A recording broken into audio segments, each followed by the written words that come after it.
या ठिकाणी आपण दीपावली उत्सवापैकी जी धनत्रयोदशीची पूजा म्हणतो ती पूजा बघणार आहोत की ती पूजा आपण कशी करतो।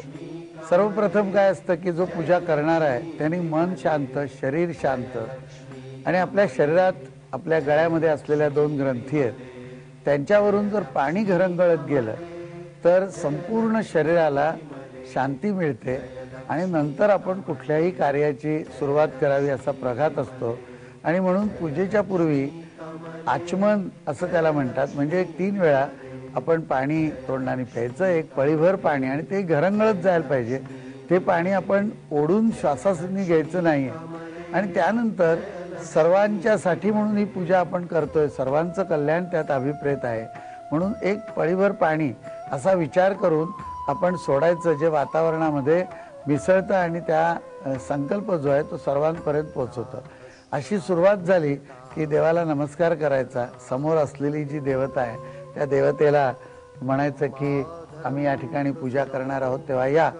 साधारणतः पूजा करणाऱ्यासाठी मंत्र जरी नसले किंवा एखादी मंत्राची सीडी कॅसेट अशी काही चांगली लावून ठेवली तरी चालू शकतं, पण मनात भाव जे आहेत ते पाहिजेत आणि ते अत्यंत सोपं आहे। समजा आपल्या घरी पाहुणा आला तर आपण काय म्हणतो, या बसा, म्हणजे आवाहन केलं। नंतर त्याला बसण्यासाठी आपण आसन पुढे करतो, खुर्ची दाखवतो सोफावर, या ठिकाणी बसा, म्हणायचं की या ठिकाणी सुप्रतिष्ठितम असतो, म्हणजे बसा तुम्ही।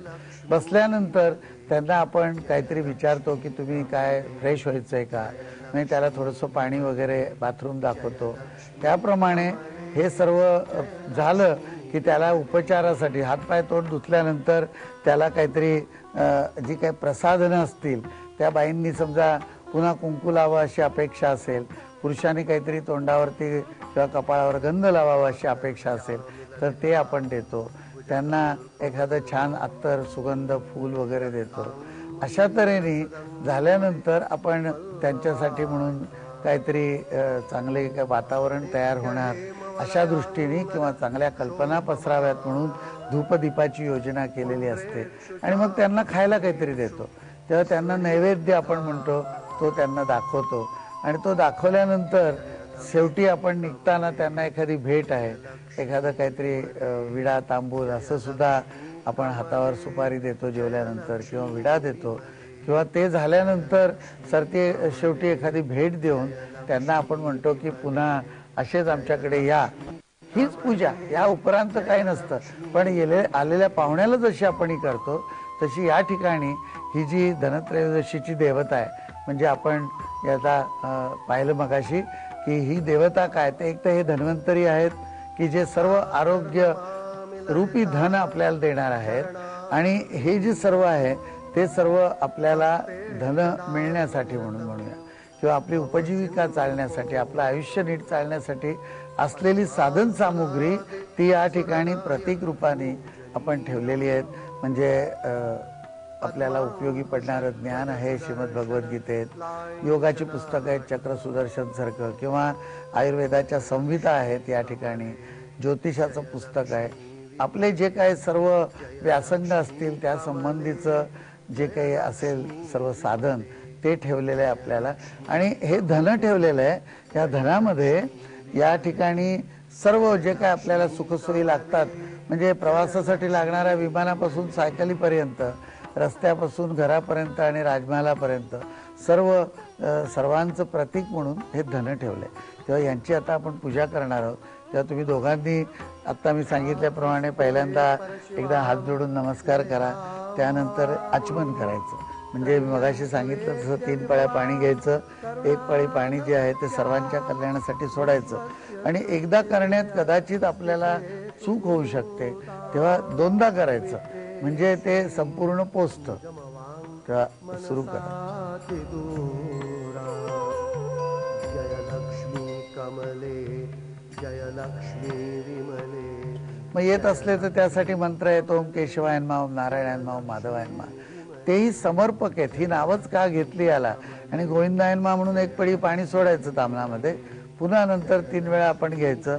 पाणी मुळीच भुरकायचं नाही, तेव्हा ते पाणी घरंगळत जायला पाहिजे आपल्या या ग्रंथींवरून गळ्यातल्या, हे फार यात महत्वाचं आहे। आता देवाला नमस्कार करून आवाहन करायचं आणि म्हणायचं की आपण या ठिकाणी यावं, आम्हाला आपली पूजा आणि काहीतरी आपला पाहुणचार करायचा आहे आणि त्या दृष्टीने आता हे सण आमचा सुरू होतोय किंवा आम्हाला आरोग्य आणि सर्व तऱ्हेची धनसमृद्धी मिळावी म्हणून आपण या ठिकाणी यायचंय असं म्हणून आणि देवाला हा विचार पोचवण्यासाठी अक्षता व्हाव्यात. परेति वाग्देवतेति वचसा त्रिपुरेश्वरी जयलक्ष्मी कमले जयलक्ष्मी विमले जयलक्ष्मी कमले जयलक्ष्मी विमले जयलक्ष्मी कमले जयलक्ष्मी विमले जयलक्ष्मी कमले. आता एकदा पुन्हा नमस्कार करून त्यांना विनंती करायची आहे की तुम्हाला जर काही हातपाय धुवायचे असतील अशा तऱ्हेने किंवा पळीमध्ये पाणी घेऊन सहसा फुलांनी देवावरती पाणी वाहण्याचा प्रघात आहे. यश्लोक पंचकमिदं ललितांबिकाया की आपण ते त्यांना देतोय, कारण नाहीतरी हे देवाला अंशात्मक आणि वास रूपाने अर्पण केलेलं असतं, ते काय प्रत्यक्ष.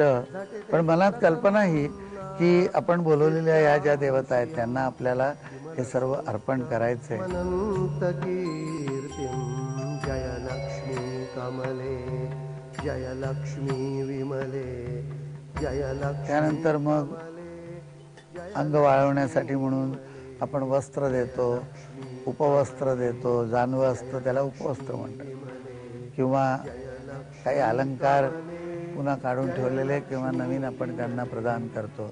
अशा तऱ्हेने ही समजूत मनामध्ये करून व्हायचं. स्त्री असेल तिने हळद कुंकू वगैरे इतर जी आभूषण आहेत ती व्हायची.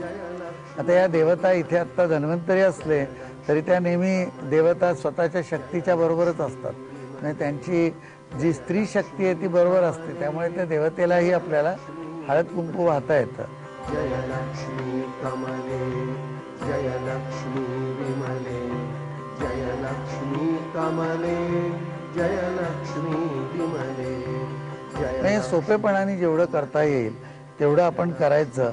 या ठिकाणी पूजा करत असताना हा भाव महत्त्वाचा आहे आणि ही जी आपली एक संकल्पना आहे की आपल्याला मदतरूप होणारं सर्व साधन आहे, त्याच्याशिवाय आपलं चालत नाही आणि त्यालाही देवत्व असतं आणि त्या देवत्वाचा स्वीकार करून आपण केलं की मग आपल्या हातनं चुका कमी होतात. एखादा मनुष्य असेल तो रस्ता बांधताना रस्ता हे ज्याचं धन आहे असं जर त्यांनी समजलं तर त्याच्यामध्ये तो चोऱ्या करून कमी प्रतीचा रस्ता बांधणार नाही किंवा कमी प्रतीचा पूल बांधणार नाही की जो पडणार नाही नंतर. म्हणजे अशा तऱ्हेने या सद्भावना त्या आपल्या याच्यात असाव्यात म्हणून ही सर्व योजना भारतीय परंपरेने केलेली आहे.